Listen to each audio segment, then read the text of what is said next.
Aroma miracles இயற்கையான aroma ஆயில்களை கொண்டு தயாரிக்கப்படுகிறது. தூக்கமின்மை, மன அழுத்தம், எதிர்மறை எண்ணங்கள் போன்ற மனநல பிரச்சனைகள், உடல்வலி, தலைவலி போன்ற உடல்நல பிரச்சனைகள், ஆன்டி ஏஜிங், முடிவுதிர்வு, பொடுகு, வெண்புள்ளி, சரும பிரச்சனைகள் போன்ற அனைத்து பிரச்சனைகளுக்கும் தீர்வளிக்கிறது. Aroma miracles.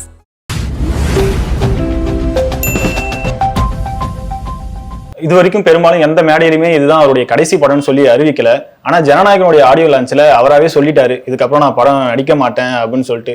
நிறைய பேர் சொல்லிட்டு இருந்தாங்க, அவர் சைட்ல கதை கேட்டுட்டு இருக்காரு, எலெக்ஷன்ல தோத்துட்டா அகைன் படம் தான் நடிக்க வருவாரு அப்படின்னு சொல்லிட்டு இருந்தாங்க. ஆனா விஜயே சொன்னதுக்கு அப்புறமும் அகைன் படம் நடிக்க வருவாருன்னு எதிர்பார்க்குறீங்களா? அதாவது நல்லா புரிஞ்சுங்க, விஜய் கதை கேட்கிறாரு, அவர் படத்தில் நடிக்கிறார், இவர் படத்தில் நடிக்கிறாருங்கிறது முழுக்க முழுக்க வதந்தி தான். அது 1% கூட உண்மை இல்லை.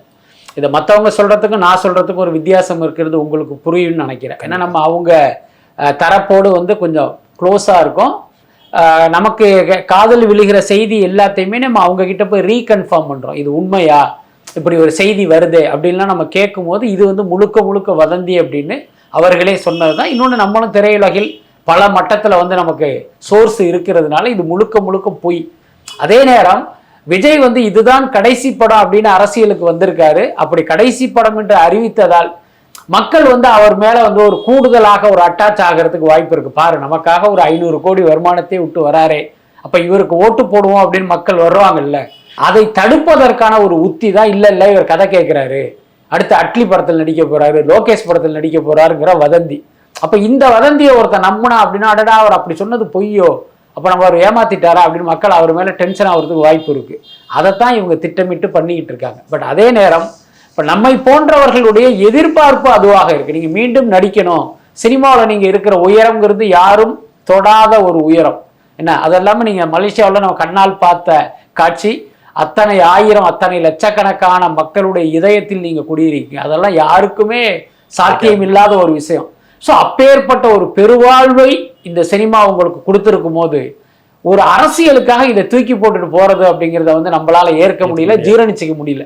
எல்லாத்துக்கும் மேலே இன்றைக்கு இந்தியாவில் முக்கியமாக தமிழ்நாட்டில் வாக்காளர்கள்லாம் கரப்ட் ஆகிட்டாங்க. இன்னைக்கு அரசியல்வாதிகள் எப்படி கரப்ட் ஆனாங்களோ அதே மாதிரி மக்களும் கரப்ட் ஆகிட்டான். அவனுக்கு 10,000 கொடுத்தா ஒருத்தருக்கு ஓட்டு போடுவான், 15,000 கொடுத்தா இன்னொருத்தருக்கு ஓட்டு போடுவான், 2 பேர் 15,000 கொடுத்தா 3ஆவதா ஒருத்தன்ட்ட காசு வாங்கிட்டு அவனுக்கு போடுவான். அந்த அளவுக்கு வாக்காளர்கள் இன்னைக்கு கரப்ட் ஆயிட்டாங்க.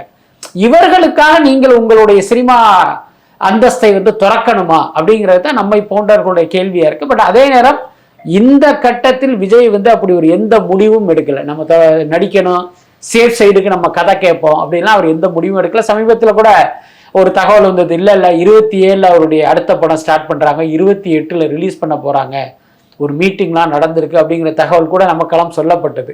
சார், அடுத்ததா டைரக்டர் ஹச் வினோத் பேசுனது, ரீமேக் படம்னு சொல்லி நினைக்கிறவங்க, கிடைக்கிற கேப்ல யூஸ் பண்ணிக்க நினைக்கிறவங்க, இவங்க எல்லாத்துக்கும் நான் சொல்ல விரும்புறது, இது 100% தளபதியோட ஒரு படம் அப்படின்னு சொல்லியிருந்தாரு. இல்ல, அதான் அவர் அப்படி பேசினதை வைத்து எல்லாரும் என்ன நினைச்சிட்டாங்க அப்படின்னா, இவர் சிவகார்த்திகேயனை தாக்கிட்டாரு, என்ன பராசக்தி படத்தை தாக்கிட்டாரு அப்படிங்கிற மாதிரியான ஒரு கருத்துக்களை எல்லாம் வெளியிட்டு இருக்காங்க. எனக்கு தெரிஞ்ச அவர் அந்த அர்த்தத்துல சொல்லலை அப்படின்னு தான் நான் நினைக்கிறேன். என்னன்னா, இன்னைக்கு பார்த்தீங்கன்னா தெலுங்கு படங்களை எல்லாமே நாம் பார்க்குற சூழல் இருக்கு. அதனால அந்த பகவந்த் கேசரி படத்தையும் இங்க இருக்கிற தமிழ்நாட்டு ரசிகர்கள் பல பேர் பார்த்துருப்பாங்க.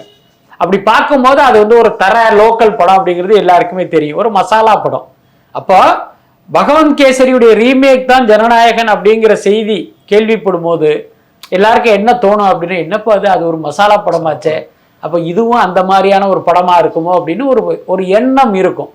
ஸோ அவர்களுக்கான பதிலடி தான் இந்த பதில். நீங்கள் அப்படியெல்லாம் நினச்சிடாதீங்க, அதை தாண்டி இதுக்குள்ளார இருக்கு. அதுக்கு அடுத்து பார்த்தீங்கன்னா, இது பாலகிருஷ்ணா நடித்த பகவந்த் கேசரியுடைய ரீமேக்காக இருந்தாலும் அப்படியே கலர் ஜெராக்ஸ் மாதிரி இந்த படத்தை எடுக்கலை. இவங்க பார்த்தீங்கன்னா நிறைய ஒர்க் பண்ணி நிறைய பார்த்தீங்கன்னா மாற்றிருக்காங்க. படத்தினுடைய ஓப்பனிங்காக இருக்கட்டும், அந்த இன்டர்வல் லீடாக இருக்கட்டும், ப்ரீ கிளைமாக்ஸாக இருக்கட்டும், எல்லாமே மாற்றிருக்காங்க.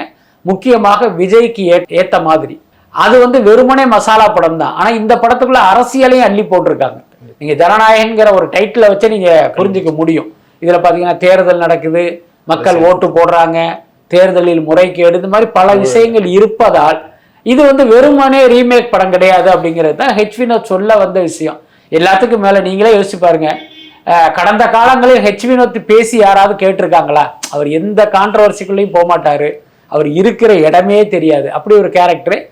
எல்லாத்துக்கும் மேலே பார்த்தீங்கன்னா இப்போ மற்ற இயக்குனர்கள் மாதிரி, இப்போ லோகேஷ் மாதிரியோ அட்லி மாதிரியோ நெல்சன் மாதிரியோ ஒரு நடிகரின் ரசிகராக தன்னை அடையாளம் காட்டிக்காத இயக்குனர் வந்து ஹெச் வினோத். அவர் அஜித் படத்தையும் இயக்கியிருக்காரு, விஜய் படத்தையும் இயக்கியிருக்காரு. ஆனால் நான் விஜய் ரசிகர் அஜித் ரசிகர் அவர் எங்கேயுமே சொன்னதில்லை. ஒரு இயக்குனராக அவர் ஒரு படத்தை எடுத்து கொடுப்பாரு. அதனால ஒரு விஜய் ரசிகராக இவர் சிவகார்த்திகேயனுக்கு பதிலடி கொடுத்துட்டாரு அப்படின்னு நினைச்சிங்க அப்படின்னா அது தவறு. சார், ஆடியோ லான்ச் நடந்து முடிஞ்சு கிட்டத்தட்ட 3-4 நாட்கள் ஆகிடுச்சு. இருந்தாலும் இன்னைய வரைக்குமே டிபேட்ல போயிட்டு இருக்கிறது என்னன்னா, அவ்வளோ பெரிய கிரௌடு. இது வரைக்கும் ரஜினி கமலுக்கு கூட இவ்வளவு பெரிய கிரௌடு கூடன்னு தெரியல, விஜய்க்கு கூடி இருக்கு அப்படின்னு சொல்லிட்டு, இது விஜயோடைய அரசியலுக்கு ஏதாவது சாதகமா அமையுமா சார்? அதாவது மலேசியாவில் கூடிய கூட்டம் விஜய்க்கு வந்து பார்த்தீங்கன்னா ஒரு முழுமையா அரசியல்ல வந்து உங்களுக்கு ஒர்க் அவுட் ஆகுமா அப்படின்னு சொல்ல முடியாது. பட் அதே நேரம் அங்கு வந்த கூட்டத்தில் பலர் தேர்தல் காலத்தில் தமிழ்நாட்டுக்கு வந்து ஓட்டு போடுவதற்கு தயாரா இருக்காங்க. ஒரு சம்பவம் சொல்றேன். அங்க போகும்போது பார்த்தீங்கன்னா 2 பேர் வந்து என்கிட்ட பேசினாங்க. 2 பேருமே கத்தார்லேருந்து வந்திருக்காங்க. ஒருத்தர் வந்து தாவேக்காவுடைய ஐடி விங்கு, அவர் பார்த்தீங்கன்னா ஒரு ஐடி டிபார்ட்மெண்ட்ல ஒர்க் பண்றாரு. இன்னொரு லேடி அவங்க வந்து ப்ரொஃபஸர்.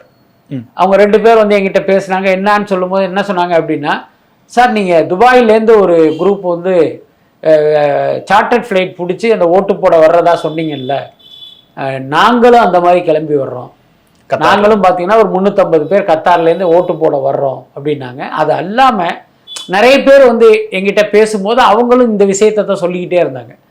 ஓட்டு போடுறதுக்கு நாங்கள் வர்றோம், நாங்கள் ஒரு பெரிய கேங் ரெடி ஆகிட்டு இருக்கோம் அப்படின்லாம் சொன்னாங்க. இப்போ மலேசிய தமிழர்கள் இங்கே வந்து ஓட்டு போட முடியாது. ஆனால் இங்கிருந்து மலேசியாவில் போய் வேலை பார்க்குற தமிழ்நாட்டை சேர்ந்த தமிழர்கள் கண்டிப்பாக வருவாங்க.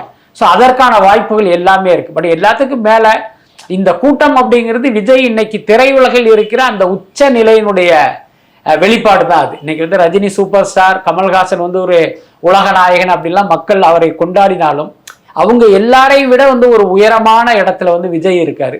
அதற்கான சாட்சி தான் அந்த கூட்டம் எல்லாமே. சார், ஆடியோ லான்ச் நடந்த அன்னைக்கு ஒட்டுமொத்த மீடியாவே வந்து ஜனநாயகனுடைய அப்டேட்ஸ், அந்த ஆடியோ லான்ச்சோடைய அப்டேட் பத்தி தான் வந்து பேசிட்டு இருந்தாங்க. ஆனா சன் நியூஸ் சைட்ல இருந்து அதை பத்தி நான் எந்த ஒரு பேச்சுமே எடுக்கல, ஒரு கார்டு கூட போடல. இதை பத்தி என்ன நினைக்கிறீங்க? இல்ல, அது வந்து திமுக மேலிடம் சன் தொலைக்காட்சி நிறுவனத்துக்கு கொடுத்த இன்ஸ்ட்ரக்ஷன் அது. நான் கூட கேள்விப்பட்டேன், தேர்தல் முடிகிற வரை விஜய் படங்களை வந்து நீங்க சன் டிவிலேயோ மற்ற சேனல்லையோ ஒளிபரப்பக்கூடாது. விஜய் நடித்த படத்தினுடைய பாடல் காட்சியையும் இப்போ சன் மியூசிக் மாதிரி உங்களுடைய சேனல்களில் வந்து போடக்கூடாது. ரொம்ப சுருக்கமாக சொல்லணும்னா விஜயை வந்து இருட்டடிப்பு செய்யணும் அப்படிங்கிறத அவங்க கொடுத்த இன்ஸ்ட்ரக்ஷன் அப்படின்னு நான் கேள்விப்பட்டேன். இப்போ நம்மளும் அதை பார்க்கும்போது அப்படி தான் தெரியுது. என்ன அதுக்கப்புறம் பார்த்தீங்கன்னா விஜய் நடித்த படங்கள் இருக்குல்ல, இதுக்கு முன்னால் உள்ள படங்கள், விஜய் படம் ஆரம்பிக்கிறதுக்கு முன்னாலேயே அந்த படத்தினுடைய சேட்டலைட் ரைட்ஸ் வந்து சன் டிவி தான் போய் போட்டி போட்டுட்டு வாங்குவாங்க கண்டிப்பா. ஆனா ஜனநாயகன் படத்தினுடைய சேட்டலைட்டை சன் டிவி வாங்க முன் வரல. என்ன காரணம் அப்படின்னா, இவர் அரசியலுக்கு வந்துட்டாரு, திமுகவை எதிர்க்கிறாரு. இவர் படத்தை நம்ம வாங்கினோம்னா ஸ்டாலின் குடும்பம் நம்ம குடும்பத்தை ஒதுக்கி வச்சிருவாங்க. ஏற்கனவே கலாநிதி மாறன், அதாவது மாறன் குடும்பத்துக்கும் ஸ்டாலின் குடும்பத்துக்கும் வந்து ஒரு டேர்ம்ஸ் சரியில்லைன்னு ஒரு தகவல் இருக்கு. ஒரு சுமூகமான உறவு இல்லை. சுமூகமாக இருப்பது போல் வந்து அப்படி ஒரு பொய்யான செயற்கையான தோற்றத்தை மட்டும்தான் காட்டிக்கிட்டே இருக்காங்க. நீங்க நுணுக்கமா கவனிச்சிங்கன்னா தெரியும். இப்போ உதயநிதி ஸ்டாலின் வரும்போது யாரோ ஒருத்தர் மாதிரி தயாநிதி மாறன் வந்து அப்படி ஓரமா ஒட்டிக்கிட்டே நிற்பார். இவருக்கு பார்த்தீங்கன்னா அவர் எந்த முக்கியத்துவமே கொடுக்க மாட்டார், ஒரு ஹலோ கூட சொல்ல மாட்டார். யாரோ ஒரு பார்வையாளர் மாதிரி இவர் நானும் ரவுடி தாங்கிற மாதிரி அப்படி பக்கத்தில் வந்து தயாநிதி மாறன் நின்றுட்டு இருப்பார். இந்த அளவுக்கு தான் இந்த இரு குடும்பங்களுக்குமான உறவு அப்படி ஒரு ஊசலாட்டு நிலைமையில தானே இருக்கு. இந்த நேரத்தில் நீங்கள் விஜய்க்கு சப்போர்ட் பண்ணீங்க அப்படின்னா மொத்தமாகவே இவங்களை வந்து அவங்க ஹிட் லிஸ்ட்டில் வச்சிருவாங்க. இன்னொன்று சன் தொலைக்காட்சியினுடைய வளர்ச்சி நமக்கு தெரியும். கலாநிதி மாறனுடைய அந்த கார்ப்பரேட் மூளை ஒரு பக்கம் அவர்களுடைய வெற்றிக்கு காரணமாக இருந்தாலும், இன்னொரு பக்கம் திமுக ஆட்சியில் இருக்கும்போது அந்த பவரை வந்து தங்களுக்கு சாதகமாக பயன்படுத்தியதும் ஒரு முக்கியமான காரணம். அந்த என்ன சொல்றது, அந்த அரசாங்கத்தினுடைய இதை வந்து துஷ்பிரயோகம் பண்ணதும் அவங்களுடைய வளர்ச்சிக்கு வந்து ஒரு முக்கிய காரணமாக இருக்குது. நீங்கள் கூட கேள்விப்பட்டிருப்பீங்க, தயாநிதி மாறன் ஒன்றிய தொலைத்தொடர்புத்துறை அமைச்சராக இருக்கும்போது சன் தொலைக்காட்சிக்காக வந்து அந்த பிஎஸ்என்எல் லைனே ஆயிரக்கணக்கான லைன் வந்து அங்கே கொடுக்கப்பட்டதெல்லாம் நம்ம கேள்விப்பட்டிருக்கோம். அதனால பார்த்தீங்கன்னா இப்போ திமுக என்பது அந்த கலாநிதி மாறனுக்கு வந்து ரொம்ப ரொம்ப தேவை. ஏன்னா அவங்களுடைய அந்த அதிகாரங்கிறது இவங்களுக்கு ரொம்ப ரொம்ப முக்கியமாக இருக்குது. அதனால் அதை மீறி விஜய்க்கு வந்து சப்போர்ட் பண்ணுற மாதிரி அவருடைய படத்தையோ பாடல்களையோ போட்டால் அவங்களுக்கு பெரிய சிக்கல் இருக்கும். அப்படி இருக்கும்போது மலேசியாவில் நடக்கிற ஜனநாயகனுடைய ஹைப்பை வந்து அவங்க எப்படி செய்தியாக்க முடியும்? ஏன்னா அதுதான் அவங்க வந்து அந்த இருட்டடிப்பு பண்ணதுக்கு முக்கியமான காரணம். சார், மலேசிய மக்களுடைய கதறல், ஜனநாயகன் ஆடியோ லான்ச்சுக்கு வந்த தளபதியை நாங்க ரொம்ப பத்திரமா பாத்துக்கிட்டோம், ஆனா வழி அமைச்சு வைக்கிற சமயத்துல சென்னைக்கு வந்து இறங்கி அவர் வீட்டுக்கு நிம்மதியா போய் சேரத்துக்குள்ள தடுமாறி கீழே விழ வச்சுட்டீங்க, எங்க தங்கத்தை இப்படி கீழே விழ வச்சுட்டீங்களே அப்படின்னு சொல்லிட்டு நிறைய வீடியோஸ் இன்டர்நெட்ல வைரலா போயிட்டு இருக்கு. இல்ல, இதுக்கு காரணம் என்னன்னா அந்த ரசிகர்களுடைய வெறித்தனம் தான். நம்ம என்ன சொல்றோம் அப்படின்னா, ஒரு நடிகர்கள் மீது நீங்கள் அபிமானம் வைங்க, அது தப்பு கிடையாது, அதை நம்ம தடுக்கவும் முடியாது.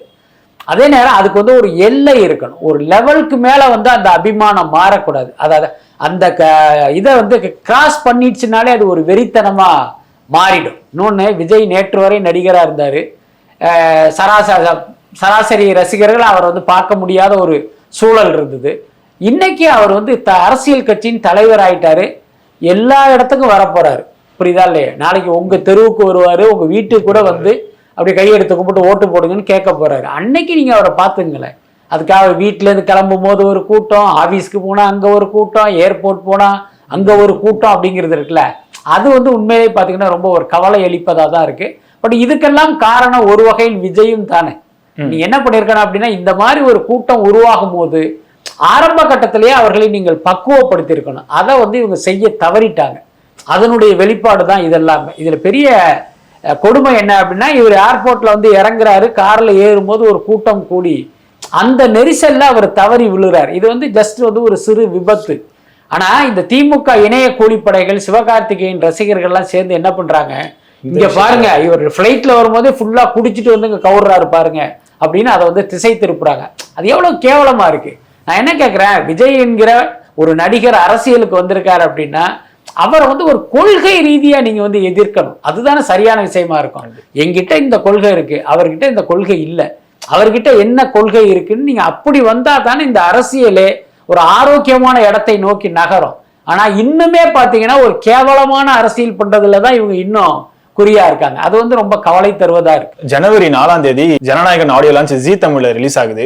அப்படியே ஜனவரி 3ஆம் தேதி பாத்தீங்கன்னா பராசக்தி ஆடியோ லான்ச் நடக்குது. விஜய் பேசனத்தை பத்தியோ இல்ல இந்த ஜனநாயகன் விசஸ் பராசக்தி கிளாஷ பத்தியோ ஆடியோ லான்ச்ல யாராவது பராசக்தி சைட்ல இருந்து எஸ்கேஓ இல்ல டீம்ல இருந்து யாராவது பேசுவாங்கன்னு நினைக்கிறீங்களா? யாருமே பேச மாட்டாங்க. அதுதான் முக்கியமான விஷயம். இன்னொன்னு, ஜனநாயகன் படத்துக்கு வந்து ஒரு இடையூறாக அவர்கள் ரிலீஸ் டேட்டையே ப்ரீபோன் பண்ணி ஒரு விஷயம் பண்றாங்க. அதே நேரம் பார்த்தீங்கன்னா அது குறித்தெல்லாம் அவங்க வெளிப்படையாக பேச மாட்டாங்க. முக்கியமா சிவகார்த்திகேயன் இது குறித்தெல்லாம் வாய் திறக்கவே மாட்டார். அதுதான் என்னுடைய கணிப்பு, புரியுதா இல்லையா? ஏன்னா அந்த படத்தை இப்போ அவர்களை பொறுத்த வரைக்கும் பார்த்தீங்கன்னா நாங்கள் வந்து ஜனநாயகனை டிஸ்டர்ப் பண்ணலை, எங்கள் படம் ஜனநாயகனுக்கு போட்டி இல்லை அப்படிங்கிற ஒரு பொய்யை நிறுவுவதற்கு தான் அவங்க வந்து முயற்சி பண்ணுறாங்க. அப்படி இருக்கும்போது அங்கே போய் ஒரு பதில் சொல்கிறது அப்படி இப்படிங்கிற ஒரு விஷயத்துல எல்லாம் அவங்க இறங்க மாட்டாங்க. அப்படி பண்ணாலே அதையே வந்து ட்ரால் பண்ண ஆரம்பிச்சிருவாங்க. அதனால அந்த ஆபத்து இருப்பதால் எனக்கு தெரிஞ்சு யாருமே அது குறித்தெல்லாம் பேச மாட்டாங்கன்னு தான் நான் நினைக்கிறேன்.